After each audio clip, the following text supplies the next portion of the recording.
BlackBerry will point you to the fact that this device is the same size as an actual passport, hence the name. At least it is in terms of width and height. It's still over 9mm thick, but at 90.3mm wide it's clear that this is a two-handed device. And that's not a bad thing.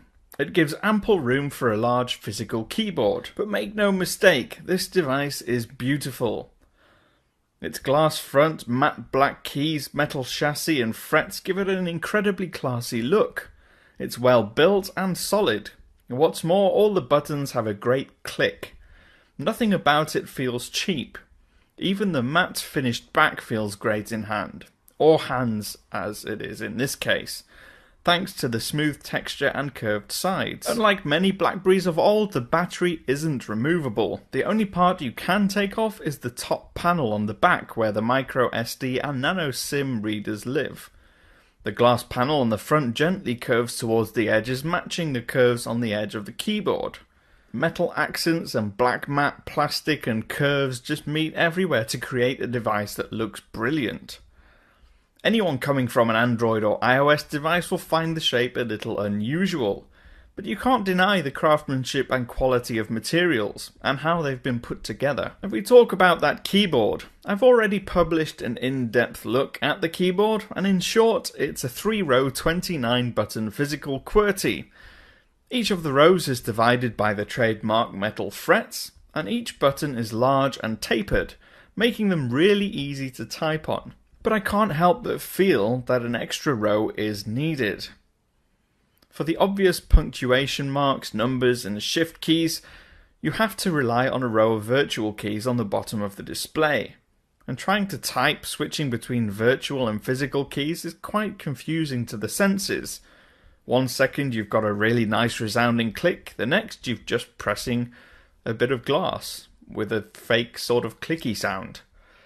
Still, typing is accurate, and the built-in touch sensitivity is a cool innovation that lets you do all kinds of things, like deleting words and selecting phrases and all other manner of gestures, including scrolling through lists and web pages. But let's deal with the elephant in the room.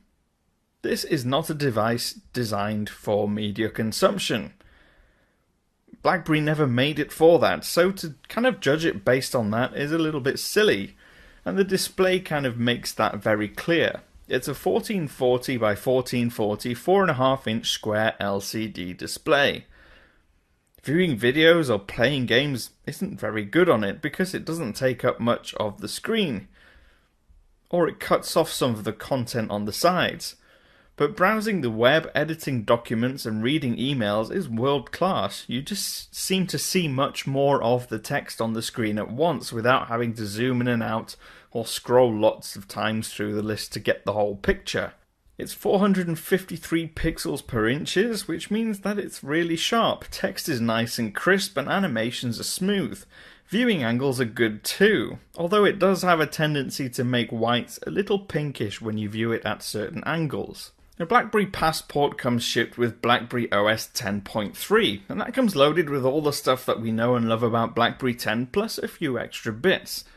It's now got BlackBerry Assistant, which is the company's attempt to take on Siri and Google Now and Cortana, but it's not quite as fully fledged or reliable.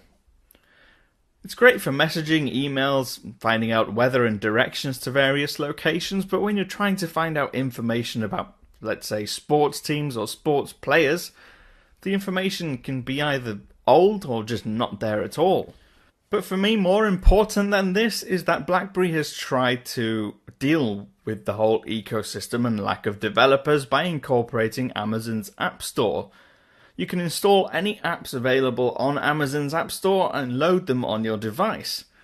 Now, some of them will scale quite nicely, like Facebook Messenger works pretty well. But once you try playing games, because of the square display again, you'll find that some of the content on the edges will get cut off and you don't get the full picture. But some, again, work quite well. But for me, one of the best things and most important things about BlackBerry's operating system is always the efficiency and the way you get around it. It seems to be really quick and productive and intuitive. using the gestures to swipe in and out of different menus and access various points. And that leads us quite nicely onto performance, and for the most part, at least with native apps and the general user interface, it's really quick. The 2.26 GHz quad-core Snapdragon 801 processor makes light work of pretty much everything. Apart from third-party apps, particularly from the Amazon App Store, they have a tendency to lag at times, or they just don't open up smoothly, or they just take ages to load up, or they stutter when you're trying to move around in them. That said, internet pages run quickly and fairly smoothly, as do all other elements of the user interface. It does seem really quick and snappy. There's no extra animations to make it look nice like you may get on iOS, for instance. And battery life is good too. It comes shipped with a 3450 mAh battery, and that got me through 2 days of use on a full charge, and that was regularly with pretty much every cycle. If you're a heavy user, you should at least get a day to a day and a half use on this device. And the stereo speakers on the bottom ensure that you don't miss any notifications. We'll briefly touch on the camera. We won't make a big deal out of it because it's a BlackBerry. The camera is not really a big show for a BlackBerry device, never has been, it's just nice to have one there. Now this one's a 13 megapixel sensor and it's pretty good. It's got HDR, optical image stabilization and an LED flash, and results are decent. Although trying to take them with a square screen isn't the easiest, it's still, colours and sharpness are good in daylight and it does pretty well in low light too, although you do tend to see some noise and graining cropping into your images if it gets a little bit too dark. On the plus side, it also shoots 1080p at 60 frames per second, but what I will say is that focusing is quite slow, especially if you're trying to focus on an item that's quite close to the camera. As an overall wrap-up, if you're someone who loves gaming, watching movies and shooting video, or having the latest and greatest apps, this is not the device for you. That's clear, you should know that before the review. However, if you want an efficient, reliable device with a great physical keyboard, solid build quality and great battery life, then the Passport is the best device on the market.